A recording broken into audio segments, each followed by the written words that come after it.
And it is Car Con Carne, presented by the Autobarn Mazda of Evanston, 1015 Chicago Avenue. I'm James Van Osdell, on Grand, outside Upton's Breakroom, where I'm about to eat amazing vegan food with Scary Lady Sarah, DJ Scary Lady Sarah. The Autobarn Mazda of Evanston, 1015 Chicago Avenue. The car we're in right now, we are in a gigantic, super safe, super luxurious Mazda CX-9. I've been driving it around for the past couple months. This car is perfect. I'm in the city. It's a good city car, but it's also good if you want to hit the road, head out somewhere. It's like 60 degrees in Chicago as we're doing this, which is like a 110-degree swing from where it was last week. Great car to just hit the road, do a little road trip in. Perfectly safe to drive around Chicago. I love it. The Autobarn Mazda of Evanston. DJ, Scary Lady Sarah, are you ready to eat food? I am so ready to eat food. It's Car Con Carne. Let's eat in the car. It's Car Con Carne. And now here's the star of our show, James Van Osdell. All right, so we're here. We're outside Upton's Breakroom. I want to thank Natalie Slater, our go-to person, a vegan titan in her own right. Natalie, for hooking us up at Upton's. She got us all kinds of amazing food tonight, and we're going to start busting into it. What I got was kind of a vegan staple, but I just was in the mood for it. Let's see, is that right? Now be careful, this car's a loner. Yeah, that's right. Here, wait. This is their kale salad with oven roasted tofu. I believe it's really awesome. The menu here is fantastic. It's a deep menu. They've got a brunch menu for the weekends. Natalie, our friend at Upton's, recommended I get the bacon mac. She said that's like the number one. Yeah. Oh God, countless times. It's so good. And one of the things I'm really excited about, they do a milkshake of the day. And on paper, this one concerned both of us, I think. Yeah. In reality, this is fantastic. This is a tahini milkshake. Yours has chocolate syrup. Yes, tahini with chocolate syrup. It does not taste like sesame seeds. It tastes like halva. Right. If you know what halva is. Right, halva's the kind of like Middle Eastern, kind of like sandy tasting. Sandy textured, yeah. It's sesame seed tasting. But this is a very subtle but sweet. I would have this any day of the week. And it's a soy-based shake, and it's tahini, and it's wonderful. Yeah. The other flavors that they've had that I've really loved are they do a blueberry once in a while, which is fantastic. Their chai ice cream is great. I think she said next week they're doing strawberry, so I'll probably be back next week. All right, well, cheers. Cheers. Yeah, this is the real thing. That's so good. Oh, my God. All right, let's talk about you, Scary Lady Sarah. And feel free to bust open food as we do this. I know you're starving. This is me. Kale coming out of my mouth while we're talking, but yeah. That's fine. Oh, hang on. That looks delicious. Can you hold it up to the camera? So this is kale with avocado and, say, toasted tofu or something like that. It's a meal. All right, go ahead and dig in. Let's talk about you and your history. Scary Lady Sarah. Yes. For the uninitiated, for people who may not know who you are a DJ. You are a celebrated DJ. You are a well-traveled DJ. You are really the quintessential goth DJ. People have said that about me, yes. Now, you started doing Nocturna in the late 80s? Yeah, 1988. And that's the regular goth night. And it's an institution at this point. Yeah, I think after 30 years that would be considered an institution. I do it now every other month, every 6 to 8 weeks, I would say, on a Saturday night at Metro. It's an 18-plus dance night, and it's absolutely a ball. People are the sweetest. We have the best patrons in the city. Sorry to anybody else. And it's just all kinds of dark music. It's primarily a goth night, but I'll kind of pepper in some industrial and some EBM and some new wave. But it's definitely a goth look, feel, and vibe. And I do other club nights that are a little more specific. And I do a night called Le Petit Mort, which is every other month on a Saturday at Demon Tap. And it's a small night, hence the name, and it's devoted entirely to goth, post-punk, and death rock that has only been released in this century. So anything from the year 2000 to now, which is a pretty wide breadth, 19 years so far. Then I do other nights that might be specifically only shoegaze. I have every second Tuesday of the month a night called Shimmer, which we do at Slippery Slope in Logan Square with my co-DJ Philly Peroxide. And then we have Nocturna, which is sporadic, and that's kind of the electronic side of Nocturna. That's only the EBM and industrial music. So Nocturna is a little bit of the all-encompassing something dark for everyone who likes the dark. And then there are these more specific nights for people who are really fans of those genres more than the others. All right, I'm going to give you a tip here.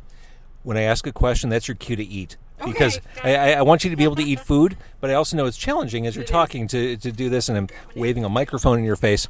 How are you going to eat this breakfast sandwich? I'll get there. I'll figure it out. It's not about me, Scary Lady Sarah. It's about you.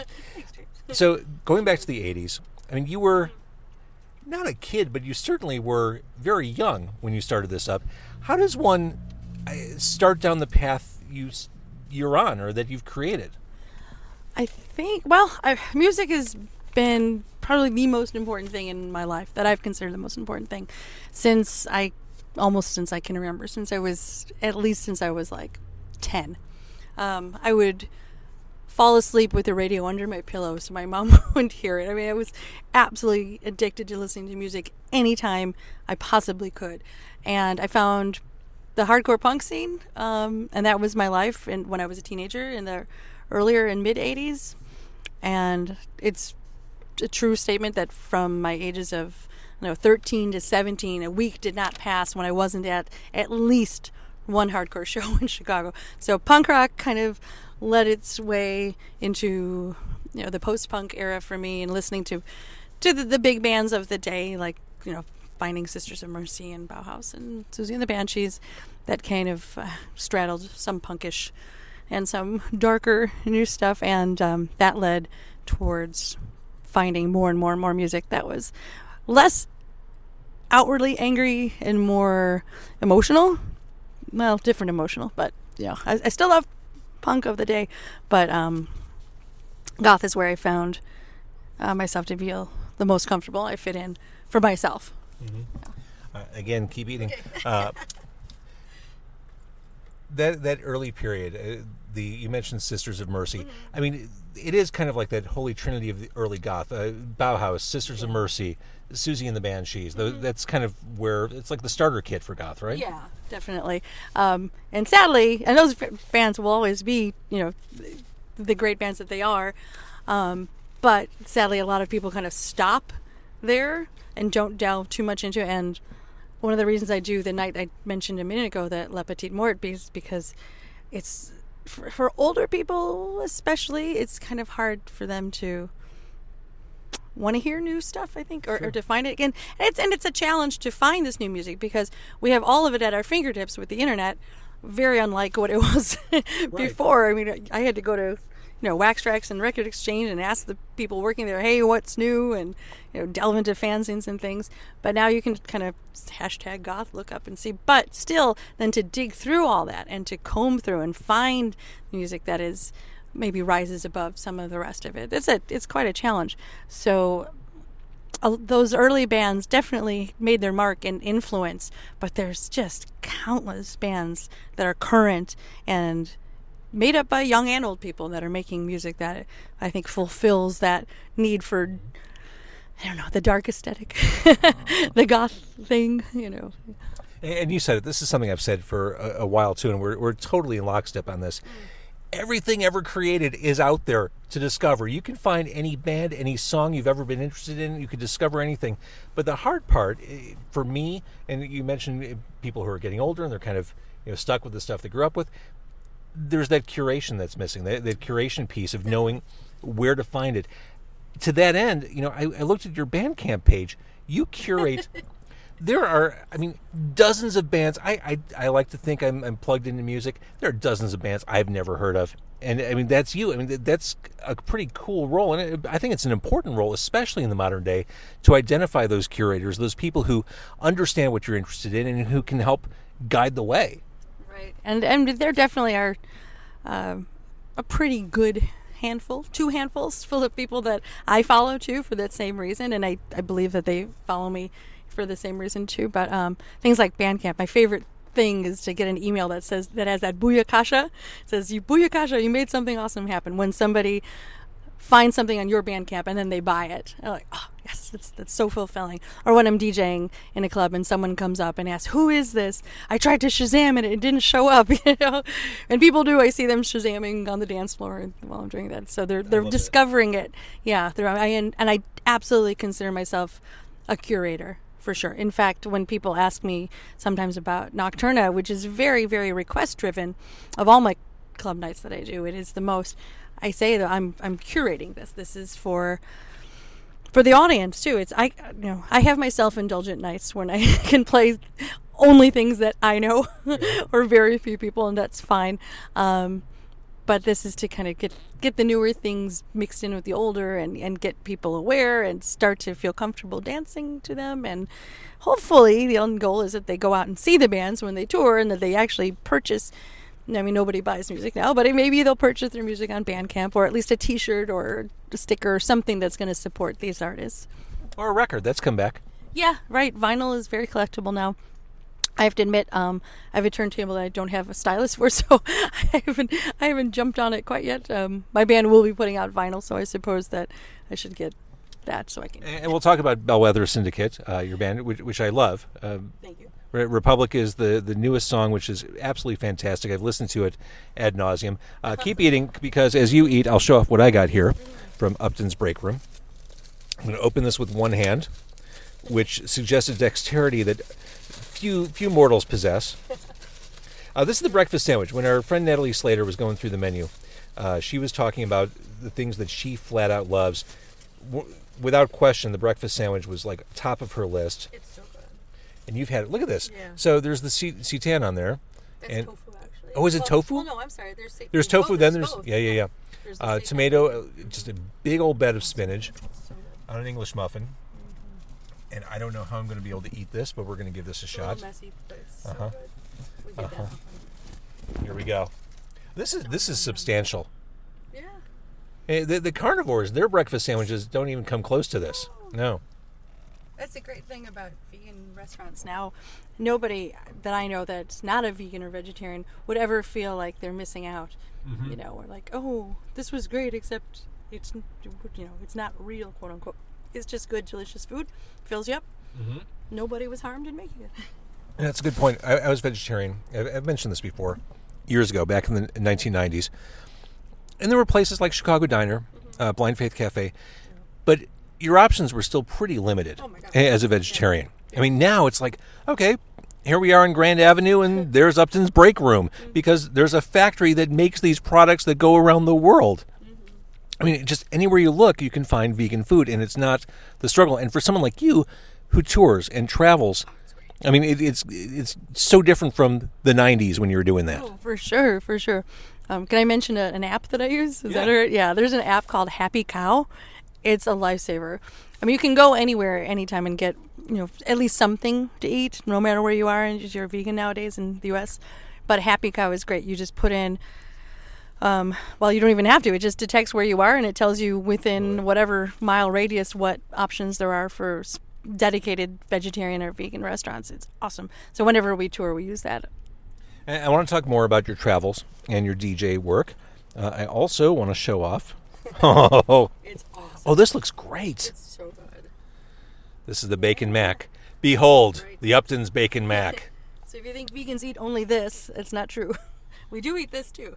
It smells really good. All right, so here's what we're going to do, Scary Lady Sarah. We're going to stop the Facebook Live, and we're going to thank people for watching. We're going to feverishly eat, just so we can enjoy this food. We're going to keep the interview going. The interview will be on carconcarney.com and your favorite podcatcher on iTunes, Stitcher, Google Play Music, etc. Tune in.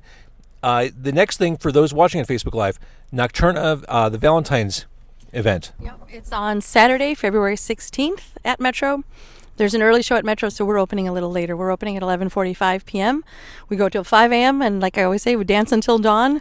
It's awesome. It's $10 to get in. It's 18 plus. We encourage people to wear red and black for the Valentine's theme. It's our New Loves and Broken Hearts ball that we do every year. There's dancing all night long, of course. Then we also have our secret post office Valentine game, which is really fun and funny. We have the awesome Glitter Guts live photo booth. So all night long you can just go and it's free. Well, I pay for it, but it's free to you. Take your picture and they'll put it up online, make you internet famous.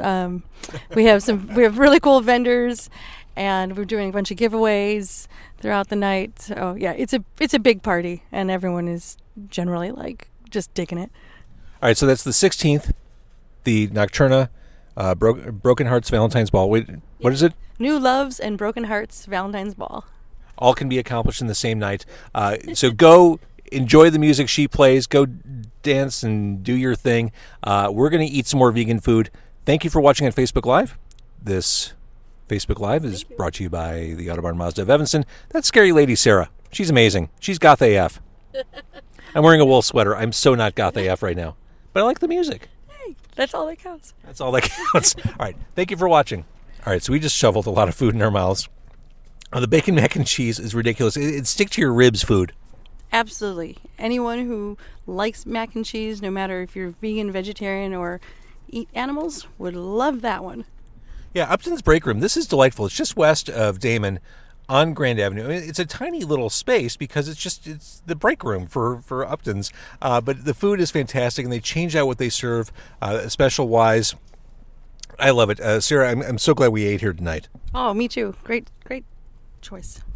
Going back to Nocturna, we kind of started to talk about when you started being a DJ. I mean, did you have the skill? Like, let me put this in context from what I understand club DJing to be. I've had people say to me before, because I've been a radio DJ, "Oh, hey, do you want to spin at this place?" And I'm like, I wouldn't even know how to start doing that. That is a skill set that I know I don't have. How did you acquire that?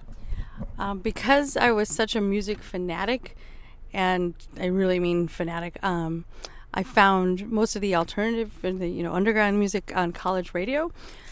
And I started hanging out at college radio stations, actually. As a teenager, I started going down to WZRD at Northeastern. Probably was considered a nuisance by the people there since I was a teenager and they were a little bit older, but became friends with quite a few and became a little bit of a fixture for a while. This is like 1985. And watching that gave me the idea that it was something I wanted to do. So DJing in clubs when I started, it was just records, of course, and the occasional cassette, and that was definitely no fun. Sometimes bands would only give you their music on cassette, and DJing from a cassette in a club, not something I would recommend. So when you queued up the cassette, did you have to put the pen in the hole of the cassette and kind of wind it back? Absolutely. Doing that and having it, I had to doing that at home ahead of time. Yeah, it was a pain in. Then, of course, CDs came along and everything was a lot technically easier. And since 2010, I've just been using a program called Tractor Pro off of my laptop, which is just because of the ease of doing that and being able to carry my whole music collection rather than crates and crates of CDs, which is what I used to travel with, which was becoming more and more cumbersome. And I'm not the kind of DJ who does a lot of technical stuff. I curate. I find music I like that I think should be played to the right audience, and I play it. I don't do... I think I match mood and sound and feel, but I don't do the fancy stuff that a lot of DJs do. I admire the DJ's skills who can do that well. That is not the kind of DJ I am, though. So I probably have it on that end of things a lot more easy. I think your personality and what you bring to your club events for the type of things I do is the most important part. So at what point, when you started doing Nocturna, at what point did you realize, oh, I can keep doing this. This is a thing. Like the community is there for this. I don't think I ever realized that. That's why when people say to me sometimes, "Oh, I'm sorry, I missed the last Nocturne," I'm like, "Yeah, don't worry. I'm not retiring anytime soon. I just keep doing it because I love doing it, and people keep going." It absolutely was not a life plan. I just knew it was something I loved to do. I loved music so much, and I wanted to share it, and I love the community that I found in the goth subculture. And definitely wasn't a phase for me because here I am at age 51, still doing it, still traveling for it, still finding delight and joy and camaraderie and compassion among the people who come out. So, yeah, it was. I guess a career found me more than I found it. I love that. Hey, let's talk a little bit about the goth subculture. I mean, there is definitely a visual aesthetic. I mean, above and beyond the darkness of the music, there's a visual aesthetic. I mean, you've got an ankh around your neck. You've got the goth look going. Talk a little bit about the subculture.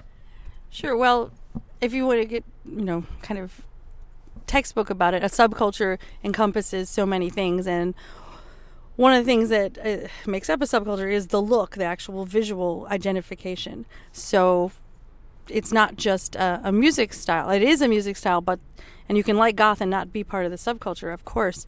But I think that's me. Yeah, absolutely. That's more people I know than not right now, because I do know a lot of people that were part of the goth scene kind of left, and there's, thank goodness, tons and tons of new people coming in, and it's one of the reasons I'm so grateful to have Nocturna at Metro, because I can do 18 and over club nights, so we have this younger generation coming in. Thank goodness. Yeah. And I mean, the look is, gosh, I mean, to me, it's no big deal, because I've just been doing it for so long. It shocks me when people react. But on the other hand, because of the internet and because so much time has passed, at least in cities, seeing someone that looks, that's dressed the way I am, or has different colored hair, or elaborate makeup, isn't unusual, and that also does not necessarily signify that they're part of the goth scene either. So it's a lot of mixed up things because of the internet has a lot to do with that. There is a book in the works? Right, because we celebrated 30 years of me doing Nocturna this past spring. I decided a good way to commemorate that was to publish a book that was almost like a scrapbook and a memorabilia book and memorandums. So I put out a call to just anyone who's ever gone, really, to regulars and people who just maybe went once in a while over all the 30-year history, to give me a story. Either it was, what was your first time like? What was your impressions? What do you think about it, feel about it? Did you have a funny story that happened at Nocturna, or did something of note? And I'm combining the stories that I collected with the 30 years of flyers that I have, and photographs as well. So there's not. Did you take a lot of photographs? I mean, because pre-cell phone, I mean, do you have a lot of pictures from back in the day, so to speak? I have a decent amount, but yeah, nothing like now. I mean, I didn't start. I only got an iPhone a couple of years ago, but I was a crazy Polaroid picture taker, so I've got hundreds of Polaroids from that time too. Yeah, so there's a fair amount, and I did put out a call for people to submit photos if they had. So combining all that, and the book is will be called 30 Years of Nights. It was delayed because of whatever things that delay things, so it's going to come out definitely a little bit later than we planned. So if there are people who've been in Nocturna and still would like to contribute, feel free to send me a message on Facebook or any of the other social media, and we'll see about including it. Very cool. We talked about you as a curator, and I think that is such an important role as a music fan, identifying those people who can help turn you on to stuff. I mean, in my better days on the radio, I like to think I was doing the same thing, and it's a wonderful, it's thrilling as a music fan to be able to share music. So the question is, who curates for the curator? Where do you discover stuff? Right. Oh gosh, Bandcamp is really helpful. I also just voraciously read music blogs. So many. It's kind of hard to just pull one out, really, because so many. I look at the bands that I like already, and I see who they like, and usually there's a pretty good indication. I'm always keeping my ear out and eyes open. I read other DJs' playlists too. I post all my playlists online, and I also follow the DJs whose tastes I admire. And even if I find just a few bands that I haven't heard of, that's great, because then that adds up. This is really a full-time job. I mean, no kidding. Absolutely. the discovering and playing of music for you. Yeah, like I said, I may DJ, 5-6 times a month, but the rest of my time is kind of spent preparing for those things and for the future. And then I do other kind of goth scene related events that aren't club nights too. And I try and bring music into those for people in the scene. Like I run the Chicago Gothic meetup group, and we have actual physical meetups. And I kind of try and turn people on to new bands in person. I think when you only read things online, it can get a little overwhelming and just things blur. And it's one of those things you can't really sum it up in a sentence or two. And that's the eternal online war question. What is goth and what is not goth? So-and-so is, so-and-so isn't. It's like, certain things definitely aren't, but some things might have less of an obvious connection, but there is still something there.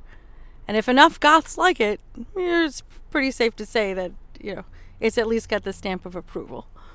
And as someone who plays and admires music, I guess it only makes sense that you make your own music. Let's talk a little bit about Bellwether Syndicate. Yeah, that's a new thing in my life. The Bellwether Syndicate is the band that I play rhythm guitar in, and I sing a little bit more on the new album, which is really frightening to me because I've never done that before.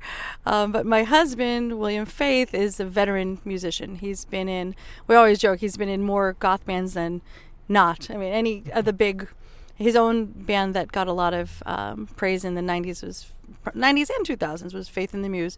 But he's been in, I don't know if I should say a few of them. I mean, Mephisto Waltz for many years, and Shadow Project with Roz Williams, and one version of Christian Death with Roz Williams, and he's the March Violets, and oh my gosh, Sex Gang Children, on and on and on and on and on. He recently, our band toured with Clan of Zymox, and he got to be their guitar player for more than half the tour. So he's also the American lead guitarist in the UK anarcho-punk band Conflict. They have a British band and they have the American band, but the singer goes back and forth. So he, being such an accomplished musician, was the perfect person to teach me how to play guitar. I'm still learning. I will never say I... Oh, wait, you didn't know how to play guitar before? No. I started learning guitar at just a few years ago. Oh, yeah, very new. I really wish I had learned as a child, let me tell you. It's a whole new respect, beyond the respect I already had for musicians, because it is physically so bloody challenging. Yeah, my hands hurt today because I'm learning bar chords. Yay. Yeah, I got calluses and all kinds of, I can't keep my fingernails long anymore, but yeah, it's so much fun. I love it. I'm really excited about the new album that we're putting out actually this spring, so not too much longer. That was my big question about Bellwether Syndicate. I've heard Republic. I love Republic. I've played Republic on the air and off the air repeatedly. I want to hear what's next. Yeah, well, we're putting out a 10-song album. So far, we've only got the EP out, which was, 2012 or 13. That was the first thing when we were brand new. And our single Republic just came out in October. And the other 9 songs will be kind of in that vein. Yeah, we're not a goth band, but we're made up of goths. But I don't think, when I hear the music too, just listening to it as a DJ, not as someone in the band, I wouldn't say it's goth. It's something that goths would like, for sure. Yep. But it's post-punk, indie rock. Sounds right. Post-punk, I think. Yeah. It's a little hard to put my finger on, and it's funny because while that's challenging as to my DJ side, I like it as someone playing it, because I think one of the worst things is to tell a band, oh, you sound just like so-and-so, because who wants to sound exactly like somebody else? If it takes 4 or 5 bands or more to describe to someone who's never heard it, that's a good sign. And I think that's what's happening with the Bellwether Syndicate so far, anyway. I love it. Okay, DJ Scary Lady Sarah. Nocturna on the 16th at Metro. It's the Valentine's thing. Black Roses optional. Black roses are optional, but encouraged. You've been doing this for a long time. There's a reason why people are flying you to DJ events all over the globe. Really cool. And what's what I love about talking to you and learning more about you, you're a fan of music first, as I would expect. But I mean, it really comes down to you're a music fan who just found a way to be a music fan and turn it into a hustle. Yeah, absolutely. I'm very lucky that I've had, well, I don't know, lucky, but also I work hard for it. So I don't want to diminish that too, because there's a lot of people who say, you're so lucky you get to be a DJ. It's like, well, I don't exactly get to be a DJ. I work to be a DJ. But absolutely, number one, music. Yeah, Love above all. All right, thank you so much for doing this. Was this fun? It was a ball. I thank you so much for thinking of me. And I hope if anybody is interested in this kind of music, come check out what I do. You are the curator. All right, this is Car Con Carne. That's DJ Scary Lady Sarah. Car Con Carne presented by the Autobarn Mazda of Evanston. I do want to thank once more our friends at Upton's Breakroom for a really killer vegan dinner. We'll be back. Thank you for listening. Thank you very much, James.